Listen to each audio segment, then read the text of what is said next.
हरिओम। नमस्कार मित्रों, प्रणाम। जय श्री राम। मित्रों, आज जैसे आप देख रहे हैं स्क्रीन पे काल सर्पयुग, तो निश्चित ही आज मैं इसी के बारे में चर्चा करूंगा। जन्म कुंडली में मित्रों यह एक योग होता है जिसको सर्प योग भी कहते हैं, और आजकल की जो भाषा है उसमें आप काल सर्प योग भी कह सकते हैं। यह होता है राहु केतु के संयोग से बनने वाले इस योग का नाम है सर्प योग या काल सर्प योग। यह योग भी जिस जातक की जन्म कुंडली में होता है तो व्यक्ति को बहुत तनाव, बहुत प्रकार की परेशानियां, कार्यों में विघ्न बाधाएं उत्पन्न करने का काम करता है। परंतु कैसे इस योग का निर्माण होता है और इस योग का किस भाव में क्या फल मिलता है, उसके बारे में भी मैं आज चर्चा आपसे करूंगा। तो वीडियो प्रारंभ करूं इससे पहले आपसे पुनः आग्रह है, यदि आपने अभी तक चैनल को सब्सक्राइब नहीं किया है तो चैनल को सब्सक्राइब जरूर करें, वीडियो को अंत तक देखें, और यदि आपको पसंद आती है, ठीक लगती हैं, उचित लगता है आपको, तो वीडियो को शेयर भी करना है। शेयर का मतलब कि अन्य लोगों तक भी भेजनी है, अन्य लोग भी इसका लाभ ले सके, इसकी जानकारियां प्राप्त कर सकें। तो मित्रों, सबसे पहले काल सर्प योग में बताऊंगा जब राहु और केतु ग्रह के बीच में सब ग्रह आ जाते हैं। एक तरफ राहु है, एक तरफ केतु है, उन दोनों के मध्य में जब अन्य सब ग्रह आ जाते हैं तो मित्रों इस योग का निर्माण होता है काल सर्प योग। ठीक है, जैसे आप देख रहे हैं, इसमें स्क्रीन में देख रहे हैं राहु और केतु। क्योंकि राहु से केतु सप्तम भाव में होता है और सप्तम केतु से राहु सप्तम भाव में होता है, और जब राहु केतु के बीच में सारे ग्रह आते हैं तो काल सर्प योग का निर्माण कर देते हैं। और ये काल सर्प योग अनेक प्रकार का होता है। अब मैं आपको बताता हूं, जैसे लग्न में पहले भाव में राहु है तो सप्तम भाव में केतु है। जिन जातकों का इस प्रकार से है और इन दोनों के बीच में सारे ग्रह आ गए हैं तो ये सबसे पहला जो योग बनता है इसको कहते अनंत सर्प योग। ठीक है, राहु है लग्न में पहले भाव में, केतु है सप्तम भाव में, अनंत काल सर्प योग यह बन गया है। और यह कहां परेशानी करता है, जिन जातकों का ऐसा काल सर्प योग बनता है उसके जीवन में तनाव आ जाते हैं, और वैवाहिक जीवन में भी, दाम्पत्य जीवन में भी परेशानियां उत्पन्न करने का काम यह योग करता है। दूसरा है मित्रों कि दूसरे भाव में राहु और अष्टम भाव में केतु, जब ऐसा योग बनता है इसको कहते हैं कुलिक काल सर्प योग या कुलिक सर्प योग कहते हैं। इसमें क्या होता है, अस्थिरता बनती है परिवार से और धन के मामले में। परिवार में संतुष्टि नहीं होती है, धन से संतुष्टि नहीं होती है, और अनाप शनाप खर्चे इत्यादि होते हैं, और साथ साथ में अचानक होने वाले एक्सीडेंट, अचानक होने वाले रोग इत्यादि पैदा करता है यह सर्प योग। तीसरा है मित्रों वासुकी सर्प योग। ये वासुकी सर्प योग कैसे बनता है कि तीसरे भाव में राहु है और नवम भाव में केतु है, तो वासुकी सर्प योग ये बना। तो ये क्या करता है, भाग्य में देरी करता है। जो भाग्य से जो चीज हमें मिलने वाली है, जो वस्तु हमें भाग्य से मिलने वाली है, तो हमारे जोश के कारण, पराक्रम के कारण उस वस्तु में देरी हो जाती है। जो आज मिलनी है वो 5 दिन बाद मिलेगी या 1 साल बाद मिलेगी, इतना विलंब हो जाता है। तो भाग्य में देरी धीरे धीरे भाग्य की वृद्धि होने का काम करता है। अगला है मित्रों शंखपाल काल सर्प योग। शंखपाल सर्प योग, इसमें क्या होता है कि चौथे भाव में राहु है और दसम भाव में केतु है। अब ये दोनों मुख्य भाव में, राहु सुख का भाव है और दसम भाव क्या है, कैरियर का भाव है, कर्म भाव है। तो ये क्या कहां परेशानी करेंगे, कैरियर में बाधा उत्पन्न होना। जैसे कई व्यक्तियों का होता है कि नौकरी नहीं लग रही है, पढ़े लिखे हैं, सारी डिग्रियां हैं, कभी 1 नंबर से रुक जाना, कभी इस प्रकार की जब बाधाएं आती हैं तो यह शंखपाल सर्प योग के कारण भी आ जाती हैं। सुखों में परेशानियां उत्पन्न करना। और अगला है पद्म काल सर्प योग। पद्म काल सर्प कैसे बनता है, पंचम भाव में राहु और 11वें भाव में केतु। जब ऐसी स्थिति बनती है तो ये क्या होता है, पद्म काल सर्प योग होता है। तो इसमें सबसे पहले क्या होता है, प्रेम में रुकावटें, शिक्षा में रुकावटें, और लाभ जहां होना है लाभ से संबंधित परेशानियां पैदा होना। खास करके जो बच्चे पढ़ने वाले हैं उनका रिजल्ट खराब होना।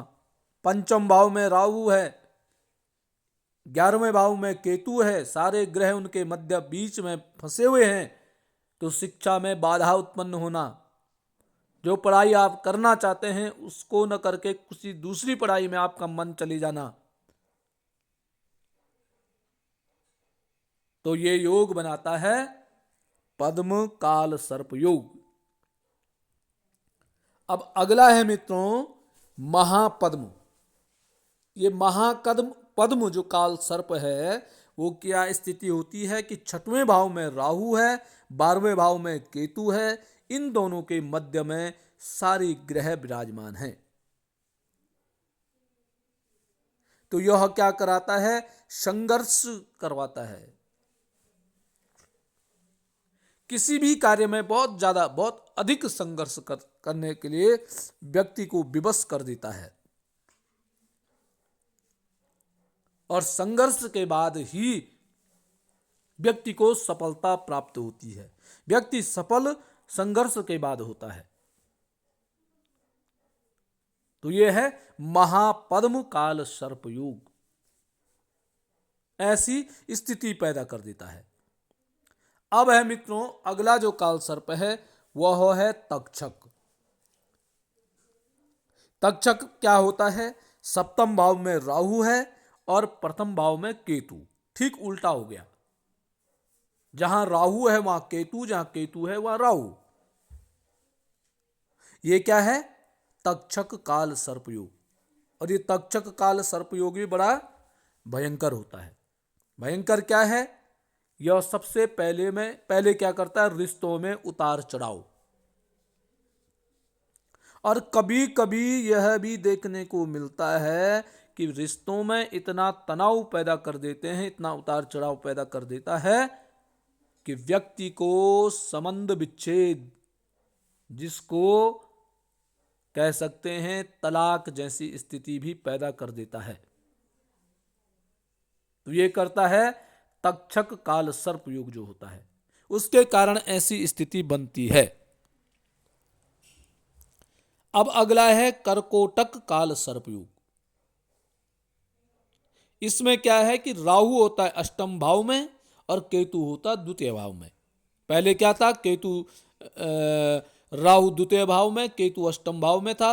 अब ठीक इसका उल्टा है, राहु 8वें में और केतु 2वें भाव में है। तो ये कर्कोटक काल सर्प योग का निर्माण करता है। उसका फल मित्रों इस प्रकार, अचानक परिवर्तन, कोई भी कार्य अचानक से होना, परिवर्तन हो जाना जीवन में। और फिर क्या होता है, डराता है, भयभीत व्यक्ति को करता है। डरपोक भी कह सकते हैं व्यक्ति को, जो डरपोक होते हैं तो उनके भी अक्सर इसी प्रकार के योग बनते हैं। और अगला है मित्रों शंखचूड़ काल सर्पयोग।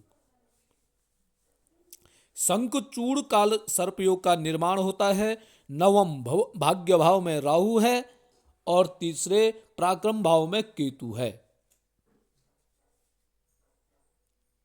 तो ये क्या करता है, इसका दोष क्या होता है, भाग्य में परेशानियां उत्पन्न करना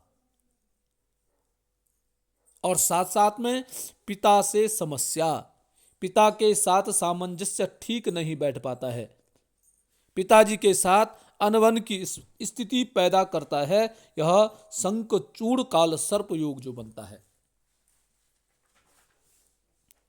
अब अगला है मित्रों घातक काल सर्प योग। और घातक काल सर्प योग का निर्माण होता है राहु दशम भाव में, केतु चौथे भाव में। और जब यह योग बनता है, यह योग भी काफी कष्टकारी होता है, कष्टदायक यह योग होता है। दशम भाव है कैरियर का भाव, चौथा भाव है सुख भाव। और जब यहां राहु केतु बैठ जाते हैं, इनके बीच में सारे ग्रह आ जाते हैं, तो ये कैरियर में क्या करता है, विलंब कर देता है, नौकरी लगने में देरी उत्पन्न कर देता है। और साथ साथ में विलंब के साथ साथ तनाव भी पैदा कर देता है, तनाव जैसी स्थिति व्यक्ति की आती है। और कभी कभी मित्रों यह भी बड़ा घातक काल सर्प योग है, व्यक्ति परेशान होकर के कोई इस प्रकार के कार्य भी करते हैं जो जीवन आदि समाप्त करने की स्थिति पैदा कर देता है। यह है घातक काल सर्प योग। अगला है मित्रों विषधर काल सर्प योग। अब विषधर काल सर्प योग, इसमें राहु 11वें भाव में होता है और केतु होता है 5वें भाव में, और सारे ग्रह इनके मध्य में स्थित हो जाते हैं। तो फिर क्या स्थिति होती है, चिंता उत्पन्न, मित्रों से संतान से परेशानियां उत्पन्न होना, संतान पक्ष से पीड़ित होना, बुद्धि भ्रमित होना, बुद्धि कार्य न करे, जिस समय जो कार्य करना है उस समय वह कार्य न होए, और बाद में फिर पश्चाताप की स्थिति पैदा करती है। तो ये कौन होता है, विषधर काल सर्प योग ऐसी स्थिति पैदा करता है। और अगला है मित्रों शेषनाग काल सर्प। इसमें राहु 12वें भाव में और केतु होता है 6वें भाव में। और इसकी स्थिति भी बड़ी खतरनाक होती है। खतरनाक क्या होती है कि व्यक्ति मानसिक बेचैनी उत्पन्न होती है, मानसिक परेशान ऐसा व्यक्ति बन जाता है, मानसिक रोगी जिसको कहते हैं, वह इसी योग के कारण व्यक्ति का बन जाता है, मानसिक परेशानी होना। तो मित्रों ये काल सर्प योग इस प्रकार के बनते हैं। परंतु ये घातक कब होते हैं, जब अधिक से अधिक ग्रह राहु और केतु के बीच में आ जाते हैं। और अधिक खराब स्थिति कब पैदा होती है, जब राहु और केतु के बीच में शुभ ग्रह अस्त हो गए या शुभ ग्रह पाप ग्रहों से पीड़ित हो गए हैं। तो ऐसे में ये बड़े घातक सिद्ध हो जाते हैं। अब इनका उपाय क्या है और क्यों ये अक्सर होता है, काल सर्प योग अक्सर क्यों बनता है। मित्रों अक्सर काल सर्प योग का निर्माण होता है जब किसी के वंश में कोई पितृदोष है, कोई पितृ आपके वंश में यदि परेशान है, उसकी ठीक प्रकार से क्रियाएं न हुई हों, तो इस स्थिति में भी काल सर्प योग का निर्माण बन जाता है जन्म कुंडली में। अब इसका उपाय सुनो। उपाय क्या करना है कि आपने काल सर्प योग की शांति करनी है। इसमें क्या होती है, नाग बलि होती है। और नागबलि में पितरों का पूजन भी होता है, सर्पों का पूजन भी होता है, मनसा देवी इत्यादि सर्पों का इत्यादि पूजन किया जाता है। प्राचीन कोई शिव मंदिर हो, गंगा का तट हो या कोई तीर्थ स्थान हो, वहां पर ये काल सर्प योग का पूजन किया जाता है। और यदि मित्रों काल सर्प योग का पूजन बड़े विधि विधान से किया जाए, ठीक ढंग से किया जाए, तो जिन व्यक्तियों का काल सर्प योग होता है वह जीवन में बहुत उन्नति भी कर देते हैं, बहुत आगे पहुंच जाते हैं। यह भी काल सर्प योग के प्रभाव से व्यक्ति को प्राप्त होता है। काल सर्प योग, क्योंकि इसका निर्माण क्या होता है, राहु और केतु के माध्यम से होता है। और राहु को आपको पता है कि राहु जब ठीक स्थिति में हो, राहु यदि व्यक्ति पर यदि कृपा करता है तो ऐसे व्यक्ति की अलग ही पहचान होती है। कहीं भीड़ में यदि ऐसा व्यक्ति खो जाए तो व्यक्ति जब बाहर निकलता है तो उस भीड़ का लीडर बनकर के निकलता है, नेता बनकर के निकलता है। उस भीड़ में उसकी अलग प्रकार की पहचान बन जाती है। यह राहु ग्रह कराता है। यदि आपकी कुंडली में भी इस प्रकार का योग यदि बन जाता है या बन रहा है, तो मित्रों बड़े विधि विधान से गंगा के तट पर या प्राचीन शिव मंदिर में जाकर के आप काल सर्प योग की शांति करा करके निश्चित ही अपने रुके हुए भाग्य को जागृत करने का काम कर सकते हैं। आपका भाग्य जागृत हो सकता है और आपके जीवन में जहां भी रुकावटें पैदा होती हैं, चाहे वो धन से लेकर है, शिक्षा के से लेकर है, विवाह से लेकर के है, कैरियर से लेकर के है, तो वहीं आपकी रुकावटें दूर हो जाएंगी। ये निश्चित है। आप एक बार अवश्य इस प्रयोग को करें। राहु केतु की शांति करें, काल सर्प योग की शांति करें, तो निश्चित ही मित्रों आप सफल हो जाएंगे। परंतु नियम यही है, करना बड़ी विधि विधान से है। केवल ये नहीं कि नाग नागिन का जोड़ा बनाया और शिवजी में चढ़ा दिया, यही इसका उपाय नहीं है। इसका उपाय यही है कि गंगा तट पर प्राचीन शिव मंदिर में विधि विधान से काल सर्प योग का पूजन करके और फिर नाग नागिन के जो जितने भी जोड़े हैं उनको गंगा में प्रभावित करके विधि विधान से उनका पूजन करके नाग बलि इत्यादि करके उनको गंगा जी में प्रभावित करें।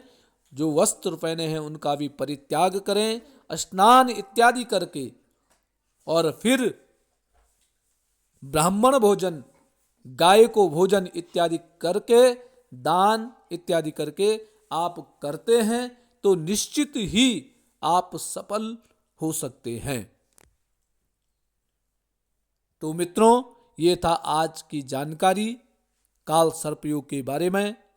कल पुनः किसी नई जानकारी के साथ आपके सामने पुनः प्रस्तुत होऊंगा। तब तक के लिए नमस्कार, प्रणाम, जय श्री राम।